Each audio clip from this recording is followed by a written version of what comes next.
और इसी बीच जयपुर से बड़ी खबर है। परिवहन विभाग में पुरानी 7 डिजिट सीरीज में गड़बड़ी का मामला और अब परिवहन विभाग को गड़बड़ियों को लेकर एफआईआर करवाने के निर्देश। Deputy CM doctor Premchand Bairwa ने गड़बड़ियों पर सख्ती दिखाने के निर्देश दिए हैं। करीब 8,500 पुराने नंबरों के बैकलॉग में गड़बड़ियों की जांच हुई थी और सीधा आपको लिए चलते हैं। हमारे सहयोगी काशीराम हमारे साथ लाइव जुड़ रहे हैं, उनसे जानते हैं क्या कुछ ये पूरा मामला है। काशी, परिवहन विभाग को गड़बड़ियों को लेकर बताया जा रहा है कि एफआईआर करवाने के निर्देश दिए गए हैं डिप्टी सीएम द्वारा। आखिर क्या ये पूरा मामला, क्या ये गड़बड़ियां सामने आई? जी बिल्कुल कशिश, देखिए परिवहन विभाग में एक बड़ी गड़बड़ी सामने आई थी, जहां पर जो 7 डिजिट जिनमें कि 3 डिजिट जो नंबर होते हैं वो होते हैं, जैसे कि 0001 RPS 0001 इस तरह के जो नंबर हुआ करते थे उनमें काफ़ी गड़बड़ी रही। और deputy CM doctor Premchand Bairwa के निर्देश पर ही विभाग ने वो पूरी जांच कराई। उस जांच में काफ़ी संख्या में कर्मचारियों की खामियां मिली हैं, गड़बड़ियां मिली हैं। बताया जा रहा है करीब 400 कर्मचारियों की इसमें मिलीभगत रही। करीब 500 करोड़ रुपए के आसपास उन वन नंबरों की नीलामी हो सकती थी, लेकिन वो नहीं हुई। और विभाग के कार्मिक जो हैं, जिसमें कि DTO से लेकर इंस्पेक्टर, IA और जो दूसरे बाबू वगैरह हैं, उन सब की मिलीभगत रही है। सबसे पहले जयपुर RTO प्रथम में ये गड़बड़ी पकड़ी गई, जहाँ पर एक बाबू को निलंबित किया गया। उसके बाद कई अन्य DTO पर भी निलंबन की कार्रवाई हुई और राजसमंद से लेकर के झुंझुनू से लेकर के कई जगहों पर कार्रवाई हुई। Deputy CM doctor Premchand Bairwa के साथ हम सीधे जुड़ रहे हैं जी। बड़ी कार्रवाई आपके निर्देश पर हुई और अब उस मामले में क्या करवाने जा रहे हैं? अभी जिस तरह से वो 7 डिजिट की गड़बड़ी मिली है, उसमें हमने कमेटी बनाई और कमेटी की जांच आई है और उसमें जहां गड़बड़ी है वहां पे हम FIR दर्ज करा के, जहां जिस DTO में जितनी भी गड़बड़ हुई है उसमें FIR दर्ज करवा के और उस पर उनकी जांच करवाएंगे और उस जांच में अगर कोई भी दोषी पाया गया तो निश्चित रूप से उसके ऊपर कार्रवाई करेंगे। जांच रिपोर्ट है, उसमें मतलब कितने कार्मिक आपको लग रहा है जांच के दायरे में आ रहे हैं, गड़बड़ी के दायरे? ये कहना मुश्किल है, लेकिन फिर भी आइडिया जहाँ जहाँ हमारे को गड़बड़ी की संभावना है उनमें FIR दर्ज कराएंगे और उस FIR दर्ज में जहाँ भी गड़बड़ी मिली उन चाहे कितने ही कर्मचारी हो उसमें और किसकी मिलीभगत थी, उसका जांच कराने के बाद में जब FIR दर्ज होगी उसके बाद में पुलिस द्वारा जांच होगी, उसमें पता लगाएंगे और जब पता लगेगा उन पर हम निश्चित रूप से कार्रवाई करवाएंगे। 2 से 3 DTO भी इसमें निलंबित हुए और कई जगह ऐसे मामले आए कि बाइक का जो नंबर था उसको कार में कन्वर्ट कर दिया और फिर वो कार के लिए अलॉट कर दिया गया। निश्चित रूप से वो जो भी ये जांच का विषय है, लेकिन जो भी जहां भी गड़बड़ी मिलेगी उसको हम जांच करवा।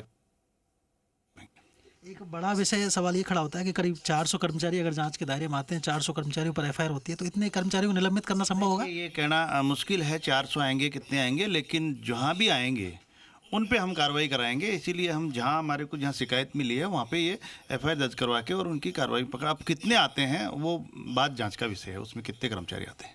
पिछले दिनों आपने रोडवेज में बस खरीद को बड़ी मंजूरी दी, बेहतर कदम उठाए गए, नई बसें भी वाहनबंद पर ली जा रही हैं और अब जो बस रोडवेज के जो MD हैं वो परिवहन में भी आ रहे हैं। सर, क्या बदलाव होगा इससे, आप क्या देखते? देखिए, हमारे कमिश्नर का पोस्ट काफ़ी दिनों खाली थी और अब रोडवेज के MD को यहाँ लगाया है, तो अनुभव तो है ही उधर से और निश्चित रूप से अच्छा काम होगा। जो भी हमारे पहले सुचित त्यागी जी हमारी सेक्रेटरी और कमिश्नर दोनों ही संभालती थी, अब उनका भी भार कम होगा और कमिश्नर उसमें हमारे को सहयोग देगा।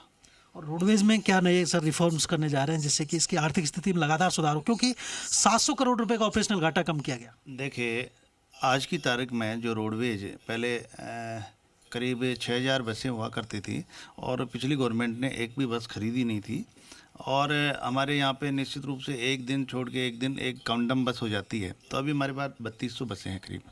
और हमारे यशस्वी मुख्यमंत्री भजन लाल शर्मा जी ने हमें नई बसें दी है, करीब 700-800 नई बसें होगी हमारे पास। और अब जो बसों का संचालन है बहुत बढ़िया चल रहा है और जो राजस्व आय है वो भी कम से कम 5-6 करोड़ रुपए पर डे का इनकम एक्स्ट्रा जो पहले नहीं होता था वो हो रहा है।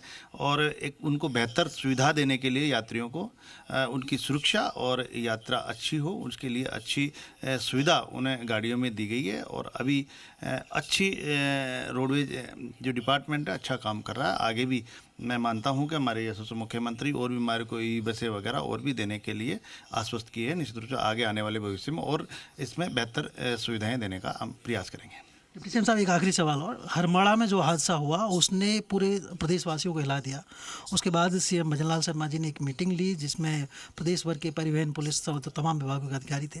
वो अभियान चलाया गया, उस अभियान के आउटकम क्या रहे? देखो, उस अभियान में इस तरह की जितनी भी गाड़ियां जो हमारी रोड पे खड़ी रहती है उन पे भी हम गाड़ियों को हटा रहे हैं, हमारी स्पेशल टीमें लगा के, और उनको हटा रहे हैं क्योंकि हाईवे पे जितनी गाड़ियां खड़ी रहती है उनसे भी कई बार एक्सीडेंट हुए हैं, उन पे भी हम कार्रवाई कर रहे हैं। और अंदर ट्रैफिक पुलिस को भी जो भारी वाहन अंदर जाते हैं और जिस तरीके से जिस समय में जाते हैं उन पे भी हम कार्रवाई कर रहे हैं कि इस तरह का कोई हादसा नहीं हो। तो इसमें हम 5-7 डिपार्टमेंट मिलके काम करते हैं। जो हरमाड़ा में जो हादसा हुआ वो शहर के अंदर था और हाईवे पे चढ़ने से पहले ही उसने जिस तरह की ड्रिंक करके और जो हादसा दिया है वो बहुत ही बड़ा दुखद हादसा था। भविष्य में ऐसे हादसे हो नहीं, इसके लिए हम उनकी तमाम जिसकी जो फर्म की गाड़ियां थी उन गाड़ियों को भी हमने बंद किया और उस पर कार्रवाई भी हो रही है। तो इस तरह के हम सब मिलकर इसमें कार्रवाई कर। घाट की गोड़ी में भी एक दुखद हादसा हो गया, 2 लोगों की मौत हो गई। हाँ, वो भी बहुत बड़ा दुखद घटना है घाट की गुणी पे। तो आज हमने वहाँ पे भी एक्स्ट्रा हमारा डिपार्टमेंट से वहाँ लगाई है और ट्रैफिक पुलिस वालों को भी हमने बोल के और वहाँ पे हमेशा तैनात रहे ताकि इस तरह के कोई कि मोटरसाइकिल चलाने वाले जिस तरह से उन्होंने जो हादसा को अंजाम दिया है वो बड़ा दुखद है।